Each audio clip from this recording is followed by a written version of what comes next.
All right, welcome in everyone to our deep dive. Today we're going to take a closer look at diversity and inclusion in the workplace. Go a little deeper than just the usual buzzwords and sound bites. And we've got a really interesting script to work off of here today. So Yeah. let's jump right in. One of the things that really stood out to me right off the bat was this idea that inclusion can directly affect whether or not people feel comfortable speaking up, sharing their ideas. The script even gives us this example of Alex, who seems to be holding back, even though he clearly has something to offer. I'm curious to get your take on that. Yeah, I think that's a great example. Really gets at the heart of how inclusion goes beyond just, having a diverse group of people in the room, right? You have to create this environment where everyone feels safe, empowered to actually, speak their mind and contribute. And I think the script does a good job of separating those two key concepts, diversity, which is really just about representation, versus inclusion, which is more about the overall experience. So it's not just about checking off boxes, making sure you have a certain number of people from different backgrounds. Exactly. It's much more nuanced than that. I like the analogy the script uses comparing it to a garden. You could have all sorts of beautiful flowers, but if you don't create the right conditions, the right care, some of those flowers are just going to wither. Inclusion is all about making sure everyone has what they need to thrive. That's a great point. And it makes me think about the bigger picture. How does this actually impact the success of an organization as a whole? The script gives a few examples: brainstorming sessions, team lunches, even global conference calls. Right, right. And what it highlights is how when you have these diverse perspectives and everyone feels included, feels comfortable sharing, you end up with more robust problem solving, more creative solutions. Ultimately, it leads to more innovation. But again, it's not just about having different opinions in the room. It's about how those opinions are shared and integrated. Which brings us back to Alex. If he doesn't feel like he can speak up, the team potentially misses out on some valuable insights. Absolutely. And the script actually goes a step further and points out that another employee notices Alex hesitating to share his thoughts. That's a great subtle example of inclusion in action, right? Someone actively creating space for another person's voice to be heard. I hadn't thought about it that way. That's a really good point. It shows that inclusion is not just this passive thing. It's something we all have to actively work towards. It requires a certain level of awareness and effort. Exactly, yeah. And that leads us to another really crucial aspect that the script explores, which is this idea of unconscious bias.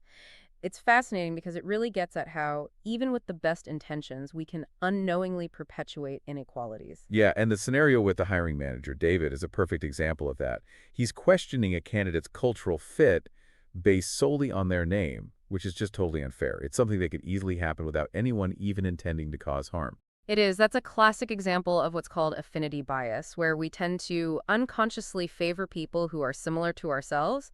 But the good news is the script doesn't just present the problem, it offers a solution. David's colleague actually steps in and challenges him, encourages him to focus on the candidate's skills and qualifications instead of making these assumptions. That was a powerful moment for sure, and it shows how important it is for all of us to be able to call out bias when we see it. But I am curious, beyond just addressing it in the moment, how can we actually mitigate the impact of unconscious bias on a larger scale? That's a really good question. And that's where understanding the different types of bias we all carry can really make a difference. The script does mention unconscious bias training, but I think we can go even deeper than that. For example, are you familiar with the halo effect? I don't think so. What is that? So the halo effect is this cognitive bias where our overall impression of a person can actually influence how we judge their specific traits.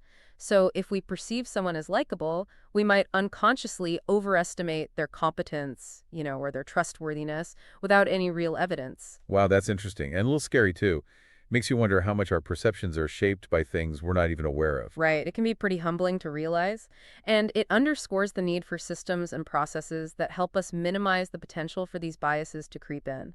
The script suggests things like blind resume reviews, where identifying information is removed, or even using structured interviews with standardized questions to ensure everyone's being evaluated on a level playing field. Those are some really practical suggestions. It seems like awareness is definitely the first step, but then we have to follow through with concrete actions if we want to create a truly inclusive environment.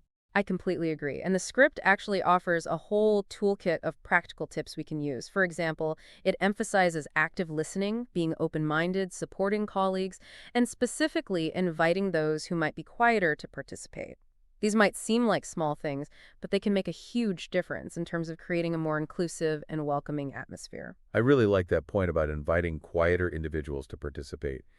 It's so easy to overlook those who might not be as vocal, but their perspectives are just as valuable. Absolutely. And that's where this idea of psychological safety becomes so important. It's all about creating a sense of trust where people feel comfortable speaking up without fear of negative consequences. Can you elaborate on that a bit? I'm not sure I fully understand what psychological safety really entails. Sure. Think of it as the foundation for open communication and authentic engagement. When people feel psychologically safe, they're more likely to share their ideas, even challenge the status quo.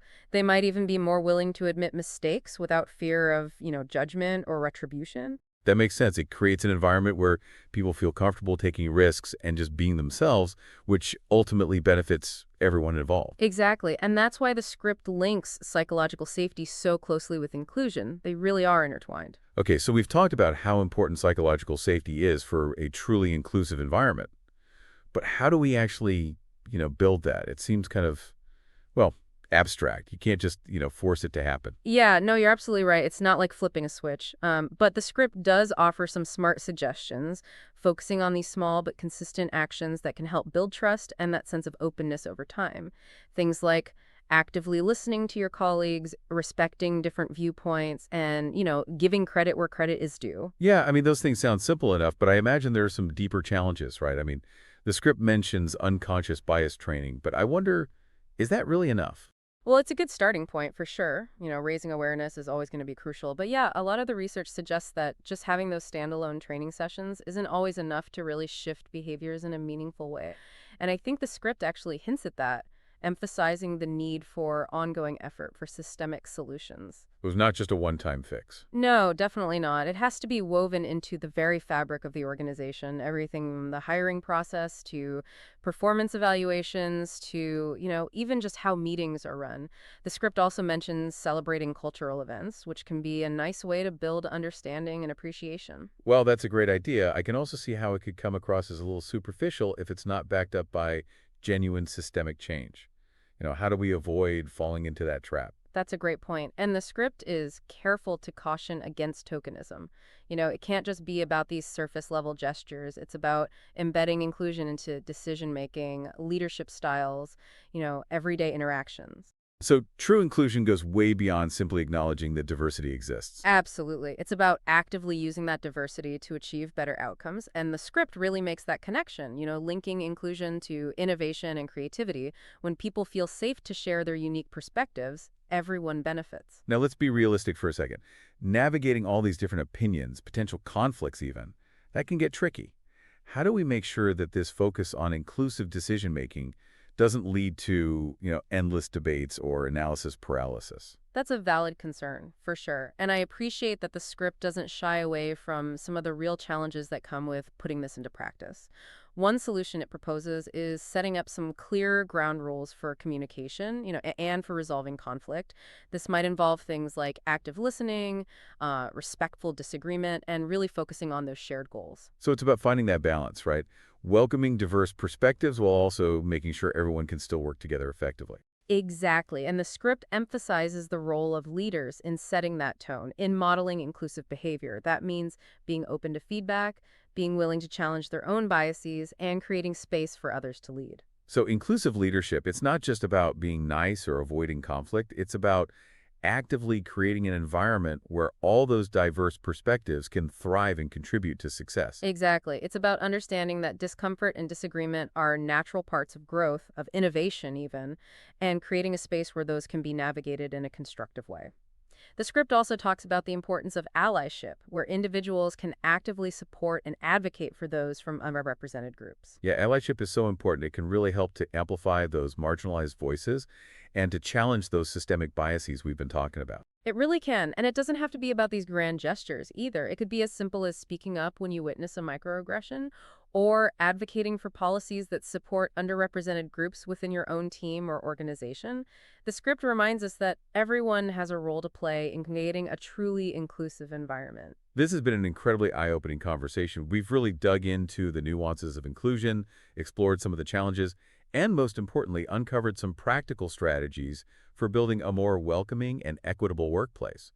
But before we wrap up completely, I'm curious, what stands out to you as the most crucial takeaway for our listener? Well, for me, it's the interconnectedness of it all. The script doesn't just give us a list of things to do, it really paints a holistic picture of how diversity, inclusion, psychological safety, and ultimately the success of an organization are all tied together. It's like a chain reaction. You foster inclusion, you build psychological safety that unlocks those diverse perspectives, and ultimately that leads to greater innovation and success. Precisely. So the takeaway for the listener should be that inclusion isn't just some nice to have initiative, it's a strategic imperative.